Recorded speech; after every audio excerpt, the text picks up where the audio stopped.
ಹಾವೇರಿಯ ಕೇಂದ್ರ ಬಸ್ ನಿಲ್ದಾಣದಲ್ಲಿ ಇಂದು ಬೆಳಗ್ಗೆ ಸಂಭವಿಸಿದ ಭೀಕರ ರಸ್ತೆ ಅಪಘಾತದಲ್ಲಿ ಗಂಭೀರವಾಗಿ ಗಾಯಗೊಂಡಿದ್ದ 2 ವರ್ಷದ ಮಗು ಚಿಕಿತ್ಸೆ ಫಲಿಸದೆ ಸಾವನ್ನಪ್ಪಿದೆ.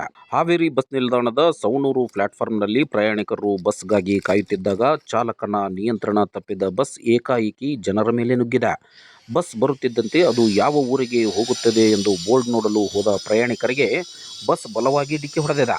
ಅಪಘಾತದಲ್ಲಿ ತೀವ್ರವಾಗಿ ಗಾಯಗೊಂಡಿದ್ದ ಸವಣೂರು ಪಟ್ಟಣದ ನಿವಾಸಿ 2 ವರ್ಷದ ಹಜರತ್ ಅಲಿ ಎಂಬ ಮಗುವನ್ನು ತಕ್ಷಣವೇ ಹುಬ್ಬಳ್ಳಿಯ ಕಿಮ್ಸ್ ಆಸ್ಪತ್ರೆಗೆ ದಾಖಲಿಸಲಾಗಿತ್ತು. ಆದರೆ ದುರದೃಷ್ಟವಶಾತ್ ಚಿಕಿತ್ಸೆ ಫಲಿಸದೆ ಮಗು ಕೊನೆಯುಸಿರೆಳೆದಿದೆ. ಮಗುವಿನ ಸಾವಿನಿಂದ ಪೋಷಕರ ಆಕ್ರಂದನ ಮುಗಿಲು ಮುಟ್ಟಿದ್ದು ನಿಲ್ದಾಣದಲ್ಲಿ ಶೋಕತಪ್ತ ವಾತಾವರಣ ನಿರ್ಮಾಣವಾಗಿದೆ.